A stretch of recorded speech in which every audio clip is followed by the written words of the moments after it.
You good?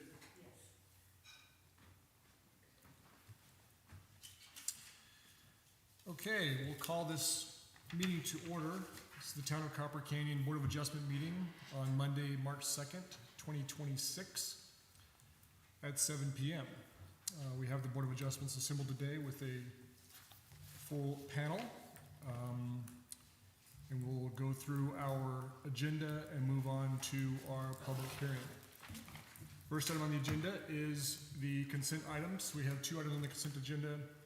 First is to approve the minutes of the October 22nd, 2025 Special Council P&Z and Board of Adjustment workshop meeting. This was the meeting where the mayor had called us to give input in general on the town ordinances for open input to potential changes that could come from that.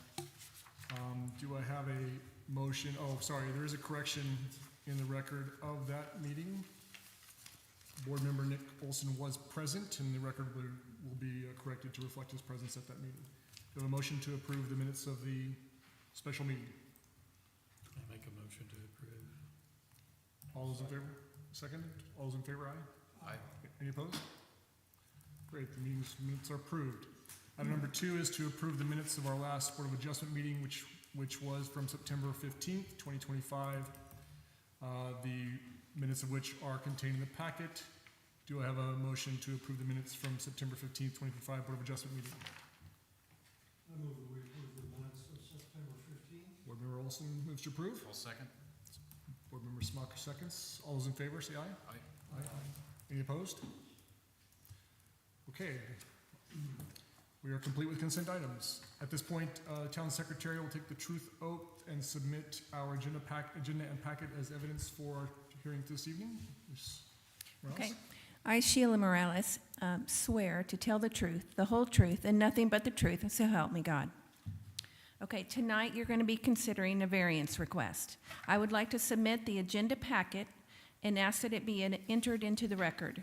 The items in the packet include the following: the meeting agenda, the consent agenda, the application requesting the variance, including supporting documentation received from the applicant,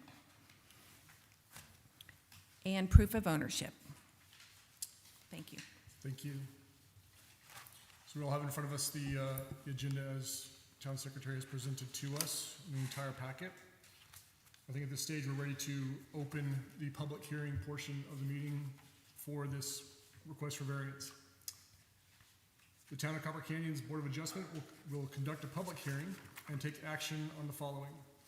Request from Ron Rollins, owner of real property located 830 Waite Drive, Copper Canyon, Texas, legally described as Chapel Hills Estates, Lot 11, Town of Copper Canyon, Denton County, Texas, for the following variances.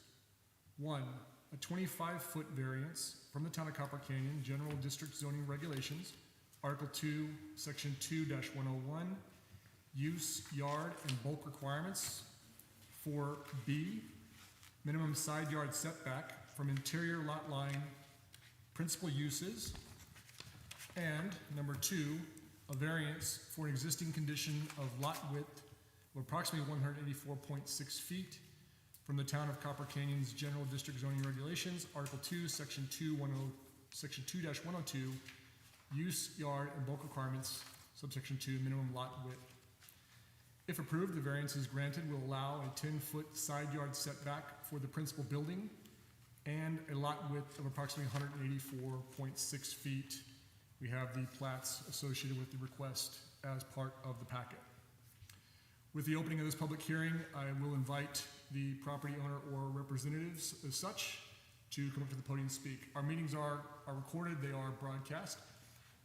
Anybody who speaks or is invited to speak, please begin by taking the truth oath that's printed on the podium there before you begin, and then we will invite your comments. Any board member may ask questions with anything you present, and you can certainly present all evidence that you would like to do in this, and then we'll run through the questions as you go. Great. Thank you, Mr. Sheriff. I, Jonathan Vincent, swear to tell the truth, the whole truth, and nothing but the truth, so help me God. And good evening, Mr. Chair, members of the board. My name is Jonathan Vincent, 2323 Ross Avenue in Dallas, here representing Mr. Ron Rollins, one of your citizens at 830 Waite Drive. It's Mr. Rollins there in the suit. His next-door neighbor, Ms. Connie Perry at 840 Waite, and my colleague, Tori Morris, who I work with, who's assisted me with this. So I understand we're not going to be able to utilize the screen tonight, so we've got paper copies of our presentation, which I'll For that? run through quickly. So, you know, I've read your code, familiarized myself with it, the requirements that we need to meet. We do believe, because of certain factors that I'll describe in a minute, that the literal enforcement of the regulations would create an unnecessary hardship or a practical difficulty in the development of the property. And as I say, I'll explain that. For one thing, it's a very irregular lot shape.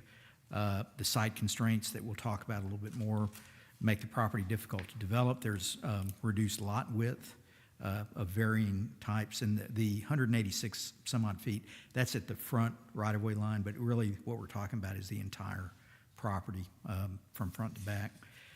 There's a 75-foot building line, which we can't violate. There are utility easements, which we certainly can't build on top of.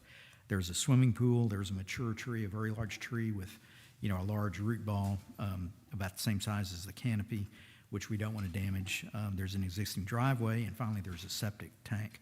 So we have a number of property conditions which make further development of the property difficult. It's not self-imposed. It doesn't generally affect other properties. This property was platted in 1984, and I understand it was subsequently annexed into the town. So that was before the town's zoning regulations, even at that time, applied. The irregular lot shape, the reduced lot width, those are not self-imposed and affect only a limited number of properties. Another standard is that the relief sought will not injure the permitted use of adjacent conforming properties. And really, all these properties along Waite are kind of in the same boat in terms of not quite meeting the lot configuration requirements as currently set forth in the town's code. They were all annexed in at about the same time. That being said, we have 3 letters of support from the most immediate neighbors. We're still providing a certain amount of setback. The lot coverage is still going to be lower than what's permitted, and I'll go into that in a little more detail in a couple of minutes. And then granting the variances in harmony with spirit and purpose of the regulations. Again, as I say, there are special conditions, a number of them which apply to this property. Mr. Rollins is an excellent neighbor. He's gone around and talked to his other neighbors. You're going to hear from Ms. Perry in a minute, who's immediately next door, who would be closest to the portion of his property where we're asking for the variance. I actually drove down Waite Street on the way up here. I came up Chin Chapel, and Mr. Rollins has it's a beautiful property, and he has a very, very nice solid wooden privacy fence in excellent condition. So really, except for maybe a little bit of the roof line, nobody's even going to see the proposed addition that we're asking for the variance relief for. On the next page, we've got variance details, the R1 regulations. You know what those are. The side yard setback normally would be 35 feet. And if you look at the existing residence, it's labeled 830 Waite Drive. You see just to the left the proposed addition. And Ms. Perry's property is lot 10, immediately to the west. So, and again, the property line, you see there is a fence that basically solid privacy fence, very tall. So our variance request for the side yard setback is 10 feet. On the next page, we go into a little more detail. Literal enforcement of the regulations creates an unnecessary hardship or practical difficulty. Certainly have that situation here. Again, irregular lot shape, you can see that for yourself.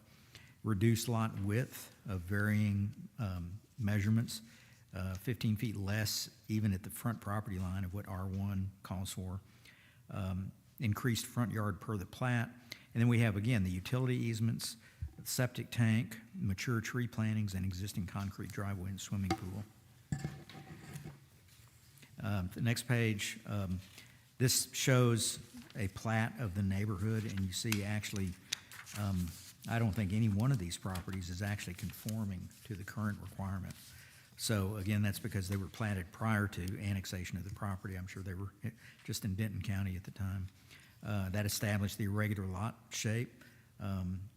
Mr. Rollins is not the only one with that situation. I'd say at least half of these are, and then the reduced lot width and the increased building line. And you see the 75-foot front yard setback, which is by plat. So there's nothing really we can do about that. My experience, if it's a private covenant, you know, the zoning process or the Board of Adjustment process doesn't avail itself to us. We'd have to go back and amend the covenants, which, you know, I don't think anybody wants to see us do that. So the site constraints, again, those are not self-imposed. On the next page, variance condition number 3, again, relief sought will not injure the permitted use of adjacent conforming properties. This neighborhood, like I say, I drove up Waite. It's developed with very nice homes on very large lots. And we have letters of support from the adjacent property owners who would be most affected. Ms. Perry next door, Mr. Welty on the other side, and Ms. Gerard directly across the street. So, you know, if they're okay with it, they're the only ones that could conceivably have any impact, visually or otherwise. So our conclusion is granting the variance is in harmony with the spirit and purpose of the regulations. We think that's clear. The site constraints create an unnecessary hardship, cause practical difficulty in a number of ways to make this small addition to the property, and absolutely no adverse impact on anybody else. The next page, there's a photograph from Waite Street. Y'all are probably very familiar with this street, but you can see Mr. Rollins' property is in the center, pretty far back from the street. You see the solid wood privacy fence. That's Ms. Perry's home on the left. So, you know, if she's she would be most affected by this, and she's here tonight with us in support of this. And again, letters of support.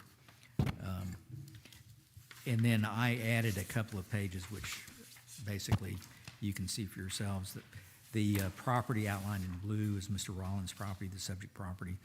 Again, the green labeled properties, Ms. Perry, Mr. Welty, Ms. Gerard, those have all given letters of support, which I believe are in your packet. And then the last page is an aerial photograph. And you can see, again, the large lots. If you think back to the survey plat that shows the proposed addition, it's to the side of the house, surrounded by a privacy fence. Again, no adverse impact, no visual impact on anybody. So we've gone through the standards.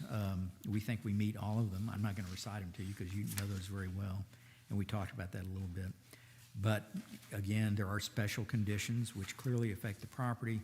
Again, the irregular shape. This is interesting from a statistical standpoint. The maximum lot coverage is 25% in R1. Property is slightly over an acre. The lot covering of existing structures, the main residence and a small shed, is about 10% of that. The proposed addition is let's call it 676 square feet. So it's a total on a 45,738 foot lot, square feet. The total would be 5265.19, which is about 11.5% coverage. So we're not trying to maximize or, you know, take too many bites at the apple here. It's really with the 25% lot coverage, we're still less than half of what's permitted, even with the proposed addition. And again, I want to emphasize the property conditions, the easements. There's a propane tank, swimming pool, pool equipment. The mature tree in the backyard has a 36-inch trunk and a 45-foot canopy. I've been told by arborists that the root ball of a mature tree is about the same size as the canopy. So anything you tried to dig up back there to do any kind of foundation work or anything like that would very likely damage that tree and ultimately lose it. Existing concrete drive, existing septic tank, and then the 75-foot building line. So really a whole litany of property constraints which really kind of force us to put the proposed addition where we propose to locate it, plus the fact that that's really the best place for it because it's screened by the property fence. So again, I want to affirm to you that none of the factors are present here which your code dictates that you should not find if you're going to grant a variance. And I've gone over those. You know, it would create an unnecessary hardship, practical difficulty, not self-imposed, not injure permitted use of adjacent conforming property, be in harmony with the spirit and purposes of the regulations. And so we are here tonight to respectfully ask that you all grant our requested relief on your agenda. Happy to answer any questions. I think Ms. Perry was going to briefly talk to you and express her support. And if you have any questions for Mr. Rollins, Sure, He's if here you'd as like to well. do that now, we can bring you back up for questions. whatever you Perry, if you'd prefer like to is speak first, it's fine with us. Oh, I'm Okay? sorry. You don't have to, it's not required. Yeah, I mean, We have your letter that you submitted as well, and so everybody has a copy of your letter, but it is up to you, you're not forced to. And I'm sorry, before speaking, if you could read the truth oath that's on the podium there, before you begin. Okay. I, Constance Perry, swear to tell the truth, the whole truth, and nothing but the truth, so help me God. Thank you. Well, one thing I'd like to say first is that Ron Rollins and his family are the best neighbors we've ever had there. We've lived there since '89. And this is a minimal thing that he could ask. I have absolutely no reservations about it, as was mentioned by him and his lawyer. It doesn't affect me at all. In fact, there's one window on that side of the house. It's a small bedroom, but the only other thing over there is my garage doors. So I would have to climb the fence to even see it. And I don't think I'll be doing that anytime soon. So if you have any questions, Sure. I'll be happy to answer. First of all, does anyone have any questions for Ms. Perry before? Questions? Thank you very much. Appreciate you Thank you. speaking. Please, Mr. Vincent. Couple questions. I'm sure I've got a couple questions, and then anyone on the board can chime in. So you're representing the property owner in this matter. Are you a developer or?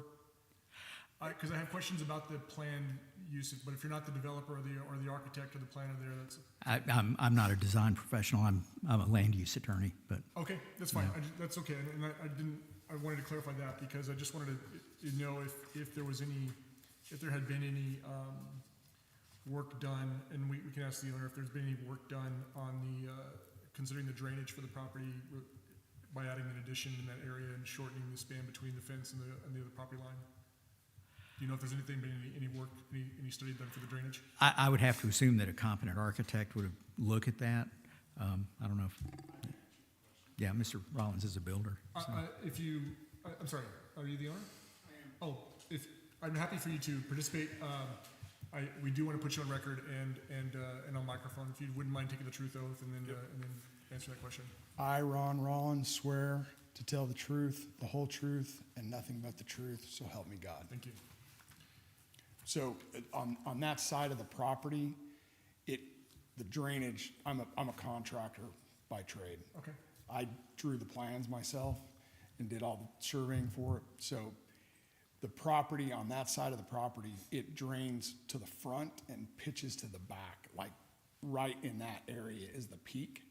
So other than a minor amount of grading right at the addition itself to continue that drainage towards the front and then the back, which would mount like in the middle of the addition, we'd slope it both directions, which is the way it's going right now.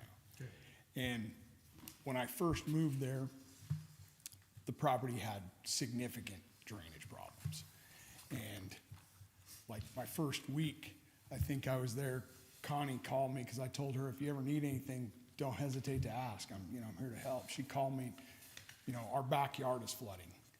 And is there anything you can do to help? Well, me and my boys went over there, and the previous neighbor that built the fence, the previous owner of my property that built the fence, they put a concrete mow strip under the fence. The fence goes down, touches the mow strip, and that created, from before, her lot used to drain in to my lot. Well, that created a situation where her lot couldn't drain into my lot.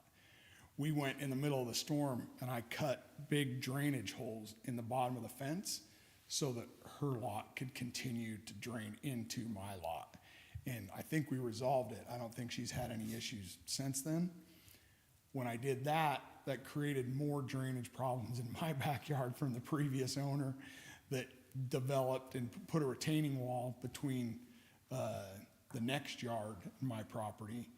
And So when I poured the driveway, we put in large catch basins and piped all the drainage back out to the front of the property, which removed the drainage problems going into my neighbor's yard as well. Because we were flooding his fence with mud every time it rained. And now that's resolved as well. There's no drainage issues on either side. Okay. Could I add something? You can, if you don't mind speaking to the microphone, because we're broadcasting and recording the meeting. Sorry to make you get back up again, but I had even when I was speaking about it, I had even forgotten about the drainage issue. He was so kind that in our front area, we have like I guess you could call it a ditch. And it was never graded correctly from the day it was built. And so there was a lot of water that would stand out front there. And he didn't even hesitate. He came out and he had his people scrape and redesign the way the water would flow out there. And has been a godsend, literally. I mean, no, I don't know of a neighbor that I've ever had or known of that would do that for a neighbor. He barely even knew us at the time. Anyway. thank you. Mr. Rollins, I'm assuming you didn't build the house that's on that property, right? No, I did not. What year was it constructed? 84, 85. And to your knowledge, has it, since its original construction, has it been expanded before? I believe they did put an addition on In it. addition, yes. do you know Yep. to which direction from the original construction? Backwards. Backwards, Yep. which would be to the north? Towards the backyard, towards the north, yep. Again, that's, from being a builder, that's my opinion. I haven't seen the drawings or the plans. Okay. I'm just guessing, but that's a pretty good guess. Okay, before you leave, any questions for Mr. Rollins specifically? I have a question. Please, go ahead. What's the addition gonna be used for? It's, so when we bought the house, we loved the house so much. There was only one thing in the house that we didn't really like, and that was the walk-in closet. It's very, very small. My wife has a lot of clothes, and we're just extending the walk-in closet, and as a result, to make the roof line work, we extended the master bedroom. So the master bedroom and the walk-in closet is just moving out. That's it. Mr. Rollins, when did you move into the house? October of '24. And do you know, just out of curiosity, when was the property annexed into Copper Canyon? I don't know that. You're not sure? Nope, And you didn't build the barn in the back? I did not. Because I was just curious, because that also looks like it has a variance on it, and I didn't know if maybe the previous owner went through I the same don't know. process? I do not know. It was there when I bought it. And there's, I noticed, just looking at the property beautiful property, by the way. Thank you. I drove past tonight, I saw the fence line is, a very, what is that, 8 feet? It's 10 on her side. Okay. Between us. And then I noticed on Google Earth, it looks like there's another structure behind the house, but I couldn't make out, is that part of the house? Is that another structure? Is that It's a patio cover. patio? Okay. Correct. It's not part of the house. It butts to it, but it's not part of it. Thank you, that's all I had. Thank you. Any other questions, Mr. Rollins? Please, go ahead. This addition you're doing, has that been submitted to the city engineer for approval? Yeah. It has. And has it been approved by the engineer? They approved everything but the variance, is my Okay, understanding. so what you're doing has already been approved by the Yeah. city? And the next thing is, I appreciate Ms. Perry being here. These other two letters, though, the owners aren't present. They're not, they So were it busy. ends up notarized saying that is their letter, except your word. Correct. That it is their letters, Yep, and you'll make that statement. yep, absolutely. I was present when they signed it. Perfect, okay. Okay. How high above the fence was the addition? The wall line is level with the fence, and then the roof line goes up another 6 or 8 feet. Thank you. So, thank you very much. And I would say thanks for being a great neighbor in Copper Canyon, which obviously you are. We don't always get that. So we're very happy to see when that happens. I appreciate that. The contrary to what people might think about the Board of Adjustments is our decisions are not based on our desire or thought of what should happen. We are bound to weigh the evidence of the claims in the process and make a decision based on the evidence presented. So as we go through the 4 items, which I appreciate you guys presenting on, then we have to weigh the evidence for each one of the conditions that are appropriate to that. And the fortunate part of that is it protects all the ordinances of the town. Also, the burden of proof is quite high because all must be passed, not 3 out of 4 or a majority or our willingness to accept that. So I just want to always highlight that any decision we make is not because we agree. That really has nothing to do with that. We have to weigh the evidence. Now, in the first condition, and I'm sorry, you don't have to be this, but you can allow Mr. Okay. Whoever wants to speak. Smarter than I. Mr. Vincent, speak. In the first condition, when we talk about the literal enforcement of regulations creates an unnecessary hardship, a practical difficulty in the development of the property. In general terms, the development of the property is, the weight of that condition is largely based on the original development of the property as opposed to ongoing development of the property for additions and everything else. So in other words, none of us are guaranteed that once we build something that we can do whatever we want to after that. So I think you understand that, but it's one of the parts we have to weigh. So the hardship may exist for a desire, but I'm assuming that this property, that this home was conforming to the current ordinances at the time, or else it wouldn't have been sold and titled and everything subsequent to that. There are such things as non-conforming Sure, structural conditions. yes. So I think some of those may have obtained once it was annexed into the property. Yes, understood. And you are seeking a variance for the minimum property dimensions, which there are many properties in Copper Canyon that don't meet those dimensions. And so I don't see an issue with that one. We can discuss that when the hearing is closed in terms of a ruling.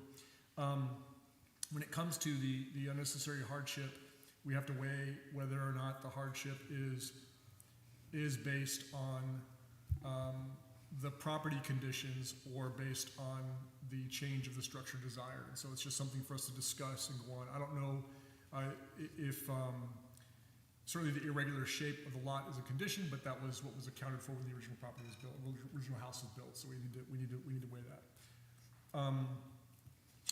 On condition 2, it's a little bit similar to condition 1 in terms of what we evaluate, because when we say that the situation causing the hardship is not self-imposed, although the current property owner may not have made the decisions to put the house in the place on the lot and build the house in the dimensions it was built, it doesn't remove the fact that the self-imposed aspect of the house being built on the lot as it existed with the existing conditions at the time created a situation where a variance would be required. And one of the concerns we always have in dealing with variances is two-factor. One is that it's not only that it is the existing harmony of the neighbors and the homeowner, which we generally don't oppose in these hearings, but a variance stays with the property permanently. And so it has to be defensible in its right against future owners of all properties in the surrounding area. So we have to sort of weigh that as well when we go into these conditions or have these discussions. But when we say that the conditions are not self-imposed, might not be self-imposed by the current owner, but the original development did impose these limitations on the setbacks, unless at the time the setbacks were not 25 feet or were 10 feet on the property. And I'm not sure if you've researched that or have any information regarding that. We don't have any information that goes back that far to determine that. I'm sure that's true. I'm sure that's true. So we have the first two. The third condition is the relief sought will not injure the permitted use of adjacent conforming properties. I asked the question about drainage for that reason to see if that had been done.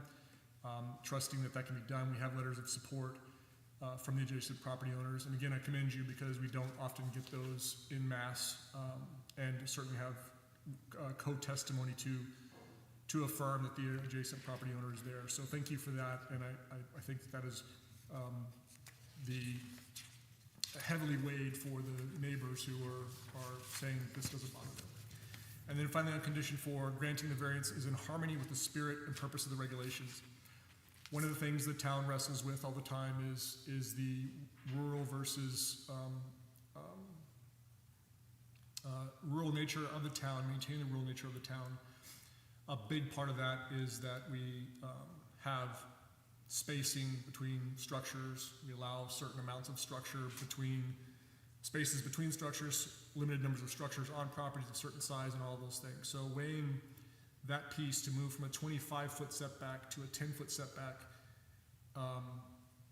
everything else being equal, is a significant move in that direction. So irrespective of the adjacent property, the aspect of the amount of the variance is significant. And so I don't know if anyone has any questions regarding that, or if there are any other considerations people want to make regarding that. So, but to me, it's difficult to say 25 feet to 10 is, yeah, sure, go ahead. It's a tough one because of the where it goes to the fence, and looking at the adjacent property, it is paved to the property line, which was probably okay at the time and may or may not be okay now with any setbacks. So it is literally 10 feet from the driveway of the adjacent property. I'm not giving you any feedback on the result of that. I'm simply stating because people come in here and obviously you're a land use attorney, you probably know this better than most, but I just wanted to highlight that these are the things we have to consider when we make the determination here. There are 2 requests for variances. One is the lot line conditions and the dimensions, and the second one is the setback. I got that correct? That's correct, and the survey plat that you have basically shows the dimensions of the lot, so the intent is to bring that into conformity. Yeah, and I checked whether or not a variance would be required that would adversely affect the property of sale in the future or anything like that, and it's questionable, and so or it could be a nuisance later on, and so I think that one is a little easier for us to deal with, and we can discuss that as well. Yeah. And I guess my view on that is that when it was annexed in, it automatically became non-conforming when it was annexed in, and the town's zoning was applied. So I guess I would take the position also that it's the equivalent of a legal non-conforming structural condition, even though it's not a structure, but it's not a use issue, it's a structural type issue, dimensional. And it's interesting to hear Ms. Morales say that apparently you have a lot of situations like that in the town. So. Yeah, we do. I've got a couple of them myself. So it's understood. Yeah, Gotcha. understood. Okay, so with that, do you have any other information you want to share, please? I just would like to point out, when the city annexes in property, that to make them non-conforming and then applies a zoning standard and restrictions to that standard that would have not normally been implied to that lot size, that creates the hardship. Okay. If you look at the line, the dimension line across the back of where the addition would be, that dimension is 146 feet. If we had, per the zoning, a 200-foot minimum lot width, it's not 200 foot at the front, the way I read it, it's 200 foot everywhere. If that lot was 200 feet, I wouldn't be standing here in front of you. I wouldn't need a variance. So by imposing a zoning on a lot and making it non-conforming, that created the hardship, not the developer of the lot to begin with. Okay. Thank you for that clarification. Any other questions from anybody? You good? All right, thank you very much for your testimony and presentation. We really appreciate this. At this point, we will close the hearing portion. And it's at this stage when the Board of Adjustments will discuss the requests openly and decide to then move to a vote at that point. We have that provision in the agenda always to cover executive session. I don't feel executive session is probably warranted in this particular stage. We don't need to go off in the room and make you sit here and wait. We can discuss this openly. So with that, we'll close the hearing and move into discussion about the requested ordinances. So obviously, when we look at these requests, we've done this quite a bit. It is always our duty, as I stated before, stated publicly, all four conditions have to be met with evidence. And that's all we can do is evaluate the evidence of what's presented to us. I don't see an issue with the request for variance on the lot dimensions. That's something that will come up multiple times, and we'll always have to deal with that. With regard to the setback, because the four of you are all attending, I'm not voting on this request, so I'll just give my opinion for you guys to weigh. I wish it wasn't from 25 feet to 10 because it's a substantial move. I'm sensitive to the fact that it is not knowing what the back of the house looks like in windows off the master bedroom. I'm sure it'd be difficult to build in that direction right up against the pool or something like that. It looks obviously somewhat challenging.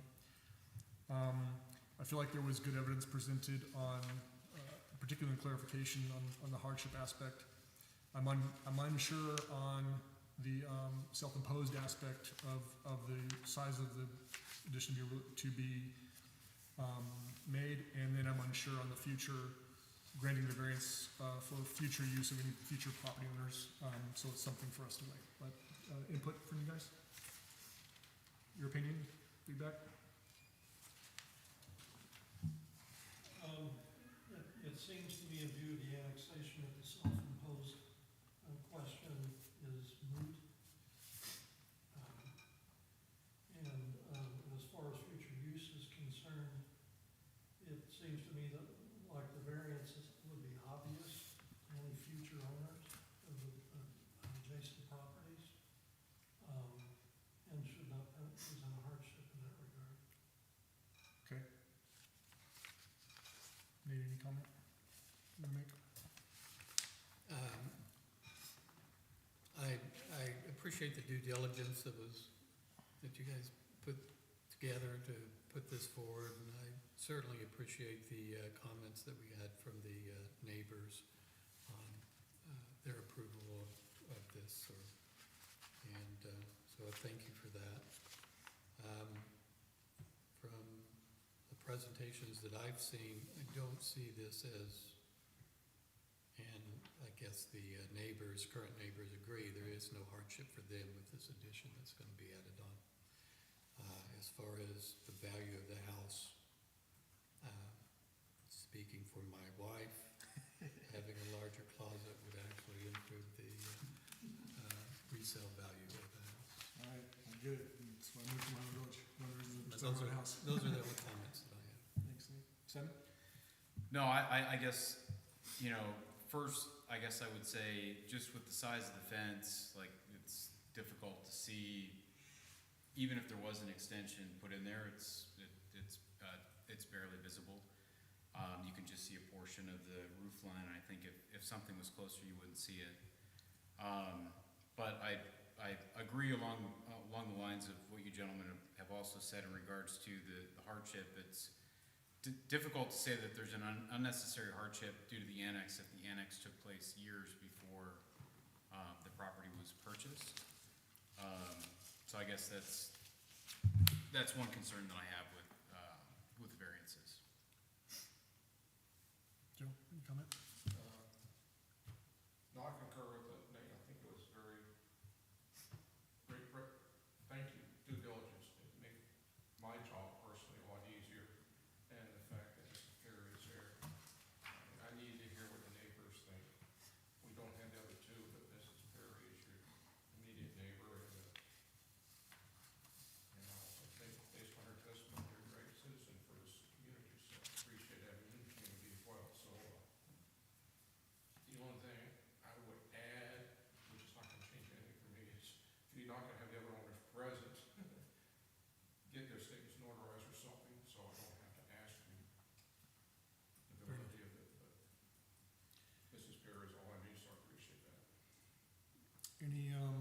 last questions or comments before we move to decision? Okay, let's take these. Chairman. I have a quick question or comment. In the years I've been here, all 5 do vote, even though there are 4. But in order to pass, they need a supermajority. That's correct. So, We're just gonna get to that, yes. okay. So, yes, for any variance to be granted requires a supermajority vote of the Board of Adjustments. And with that, we will take the requests for variance in order. So, with regard to the request from Ron Rollins, owner of real property located at 830 Waite Drive, Copper Canyon, Texas, legally described as Chapel Hill Estates, Lot 11, Town of Copper Canyon, Denton County, Texas, for the following variance.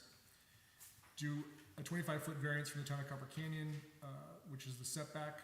I don't need to read the whole thing here, but for the setback, this is a request to, a variance to go from 25 feet to 10 feet.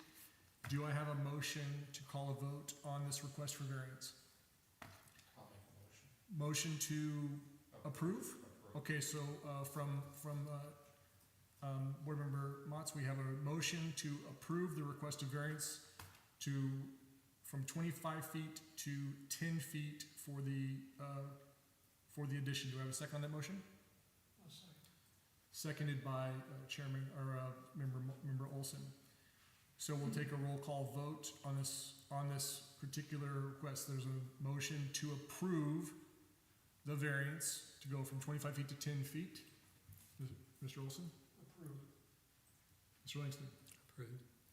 Mr. Smock? I don't approve. Okay, and Mr. Motz? Approved. Okay, so I will ceremonially approve this as it's met the standard for supermajority of the council, of the board. The next variance request is the variance from existing condition of lot width, approximately 184.6 feet with a 200 foot minimum in the ordinance for property zoned R1. Do I have a motion to approve the request for variance for lot dimensions? I move that we approve the request. And I'll second. Second. Roll call vote. Approved. Approve? Approved. Approve? Approve. Approve. Approved. Motion is also carried, I approve. So with that, we have decided in this hearing to approve the request for both variances as indicated in the session and as evidence presented. And with that, we are adjourned. Is there a variance condition number 3? No, there wasn't a number 3. It's one of the conditions. Oh, it's 4 conditions. got it. Yeah, it's lot dimensions as existing and then the setback. Thank you. Thank you, guys.